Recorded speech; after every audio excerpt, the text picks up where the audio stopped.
Hello everyone, welcome to success with Rai academy.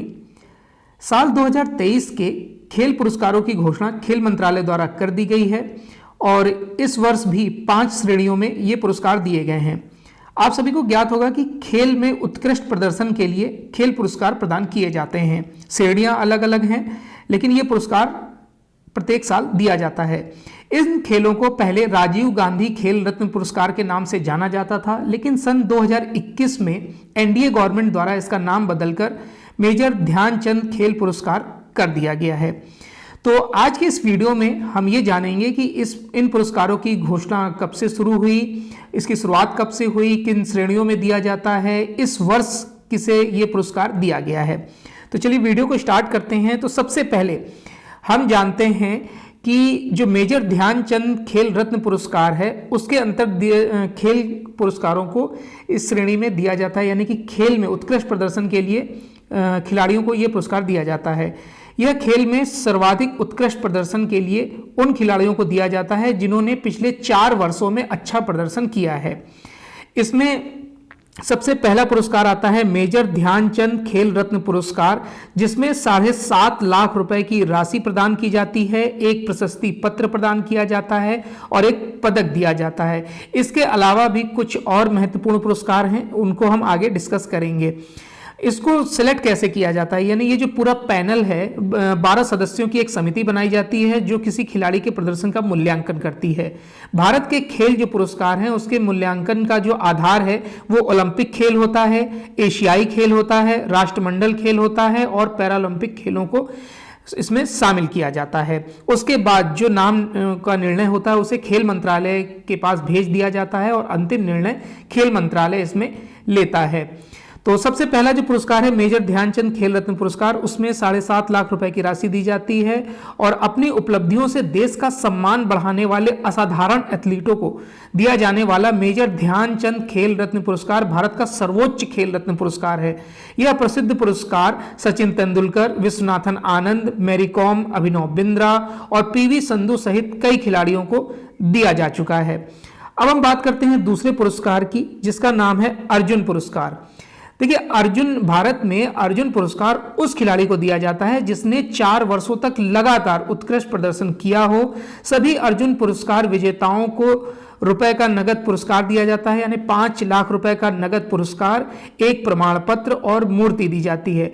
Arjun पुरस्कार भारत के सबसे पुराने खेल पुरस्कारों में से एक है। अगर हम बात करें इसकी शुरुआत की, तो इस अर्जुन पुरस्कार की शुरुआत हुई थी 1961 में और इसको सबसे पहले 1981 में कृष्ण दास को दिया गया था जो आर्ची के खिलाड़ी थे। उसके बाद मीना शाह को दिया गया था। इस तरीके से ये अवार्ड प्रदान किए गए थे। नेक्स्ट है द्रोणाचार्य पुरस्कार। ये नियमित श्रेणी में दिया जाता है और आजीवन श्रेणी में, 2 श्रेणियों में ये दिया जाता है। आमतौर पर एक धारणा होती है कि हर सफल व्यक्ति के पीछे एक महिला का हाथ होता है, लेकिन ये खेल भावना है तो इसमें यह बोला जाता है कि हर सफल खिलाड़ी के पीछे एक कोच का हाथ होता है। तो खेल के क्षेत्र में कोच के बहुमूल्य योगदान को देखते हुए भारत सरकार ने यह निर्णय लिया कि प्रशिक्षकों का भी सम्मान करे। द्रोणाचार्य पुरस्कार उन लोगों के लिए है जिन्होंने प्रतिष्ठित अंतर्राष्ट्रीय खेल आयोजनों में पदक विजेता तैयार किए हैं।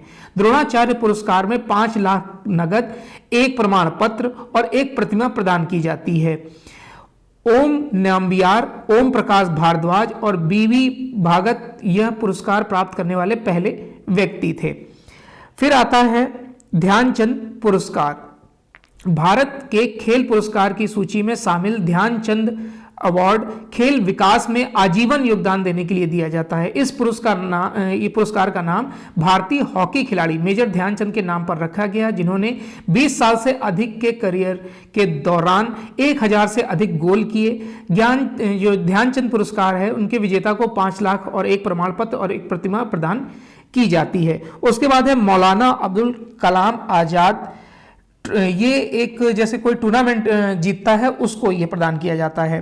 तो अब ये जान लेते हैं कि इस वर्ष किसे किसे ये पुरस्कार मिला है। तो मेजर ध्यानचंद खेल रत्न पुरस्कार दिया गया है चिराग चंद्रशेखर शेट्टी और रंकी रेड्डी सात्विक साईराज को। इन्हें वैसे इनके नाम साईराज से जाना जाता है। ये दोनों ही बैडमिंटन खिलाड़ी हैं और 4 वर्षों में इनका प्रदर्शन सर्वश्रेष्ठ है।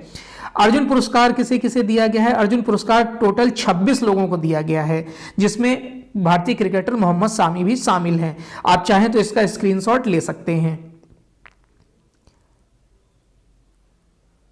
ये टोटल 26 लोग हो गए। और उसके बाद है द्रोणाचार्य पुरस्कार नियमित श्रेणी में। इसमें यह पुरस्कार 4 लोगों को दिया गया है। पहले हैं ललित कुमार, जिन्हें कुश्ती में दिया गया है। दूसरे हैं R.B. रमेश, जिन्हें शतरंज में दिया गया है। तीसरे हैं महावीर प्रसाद सैनी, जिन्हें पैरा एथलेटिक्स में दिया गया है। और चौथे हैं शिवेंद्र सिंह, जिन्हें हॉकी में यह पुरस्कार प्रदान किया गया है। उसके बाद द्रोणाचार्य पुरस्कार नियमित श्रेणी में जैसा हमने यहाँ पर टोटल 5 लोग को दिया गया। हमने 4 नाम बताए मैंने आपको, लेकिन 5वां नाम है गणेश प्रभाकर देवरुखर का। चलिए, और उसके बाद हम आते हैं द्रोणाचार्य पुरस्कार जो दिया जाता है आजीवन श्रेणी में जसकीरत सिंह ग्रेवाल को, जिन्हें गोल्फ में यह पुरस्कार दिया गया है। भास्करन ई को कबड्डी में दिया गया है। और जयंत कुमार पुशीलाल को टेबल टेनिस में यह पुरस्कार दिया गया है। उसके बाद ध्यानचंद पुरस्कार 3 खिलाड़ियों को दिया गया है। मंजुबा कंवर बैडमिंटन में, विनीत कुमार शर्मा हॉकी में, कविता सेल्वराज कबड्डी में। मौलाना अब्दुल कलाम आजाद पुरस्कार जो है वो अंतर विश्वविद्यालय टूर्नामेंट में शानदार प्रदर्शन के लिए हर साल प्रदान किया जाता है। इस साल यह पुरस्कार गुरु नानक देव विश्वविद्यालय को प्रदान किया जा रहा है, जो कि अमृतसर का विश्वविद्यालय है। जैसा कि आप यहां पर देख रहे हैं, गुरु नानक देव विश्वविद्यालय अमृतसर ये विजेता थे। और लवली प्रोफेशनल यूनिवर्सिटी पंजाब ये प्रथम उपविजेता थे। और कुरुक्षेत्र विश्वविद्यालय ये द्वितीय विजेता थे, उपविजेता। तो ये वो नाम थे जिन्होंने इस वर्ष खेल रत्न पुरस्कार जीता है। इस वीडियो में आपको बताया गया कि खेल रत्न की शुरुआत, खेल पुरस्कार की शुरुआत कब हुई थी, पहले इसका नाम क्या था, किन श्रेणियों में दिए जाते हैं, और इस वर्ष किसे ये पुरस्कार प्रदान किया गया है। आई होप आपको ये वीडियो अच्छा लगा होगा। इस वीडियो से एक क्वेश्चन जरूर पूछा जाएगा, वीडियो को ध्यान से याद कर लीजिएगा। वीडियो देखने के लिए धन्यवाद।